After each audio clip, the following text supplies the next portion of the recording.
My son, have you heard the sentence that's been passed upon your bride? And have you now come here, angry at your father? Or are you loyal to me, on my side, no matter what I do? Father, I'm yours. For me, your judgments and the way you act on them are good. I shall follow them. I'll not consider any marriage a greater benefit than your fine leadership. Indeed, my son, that's how your heart should always be resolved, to stand behind your father's judgment on every issue. That's what men pray for, obedient children growing up at home who will pay back their father's enemies. Evil to them for evil done to him, while honoring his friends as much as he does. A man who fathers useless children, what can one say of him except he's bred for troubles for himself and much to laugh at for those who fight against him? So, my son, don't ever throw good sense aside for pleasure, for some woman's sake. You understand how such embraces can turn freezing cold when an evil woman shares your life at home. What greater wound is there than a false friend? So spit this girl out. She's your enemy. Let her marry someone else in Hades. Since I caught her clearly disobeying, the only culprit in the entire city, I won't perjure myself before the state. No, I'll kill her. And so let her appeal to Zeus, the god of blood relationships. If I foster any lack of full respect in my own family, I surely do the same with those who are not linked to me by blood. The man who acts well with his household will be found just a man in the city. I'd trust such a man to govern wisely or to be content with someone ruling him. And in the thick of battle at his post, he'll stand firm behind his fellow soldier, a loyal, brave man. But anyone who's proud and violates our laws or thinks he'll tell our leaders what to do, a man like that wins no praise from me. No, we must obey whatever man the city puts in charge, no matter what issue, great or small, just or unjust. For there's no greater evil than a lack of leadership that destroys whole cities, turns households into ruins, and in war makes soldiers break and run away. When men succeed, what keeps their lives secure in almost every case is their obedience. That's why they must support those in control and never let some woman beat us down. If we must fall from power, let that come at some man's hand. At least, we won't be called inferior to any woman. Father, the gods instill good sense in men, the greatest of all the things which we possess. I cannot find your words somehow not right. I hope that's something I never learned to do.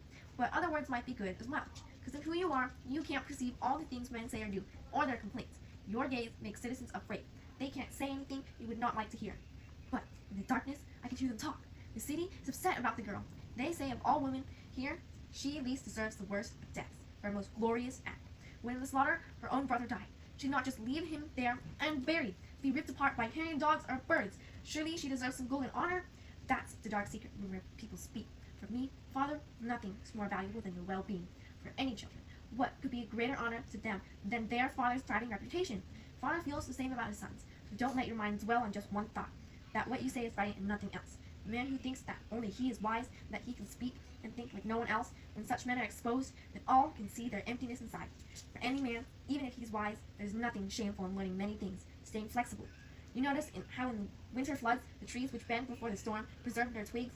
The ones who stand against it are destroyed, root and branch. The same way, those sailors who keep their sails stretched tight, never easing off, make their ship capsize. From that point on, sail with the rowing benches all submerged. So, end your anger. Permit yourself to change. For if I, the younger man, may state my views, I'd say it would be for the best, if men by nature understood all things. If not, and that is usually the case, where men speak well, it is good to learn from them. And men my age, are we then going to school to learn what's wise from men as young as him? There's nothing wrong with that. I'm young, don't think about my age. Look at what I do. And what you do, does that include this? Honoring those who act against our laws? I would not encourage anyone to show respect to evil men. And her, is she not suffering from the same disease? The people here and thieves all say the same thing. They deny she is. So the city now will instruct me how I'm going to govern? Now you're talking like someone far too young. Don't you see that? Am I to rule this land as someone else's whim or by myself? City who belongs to just one man is no true city. According to our laws, does not the ruler own the city? By yourself, you make an excellent king, but in a desert.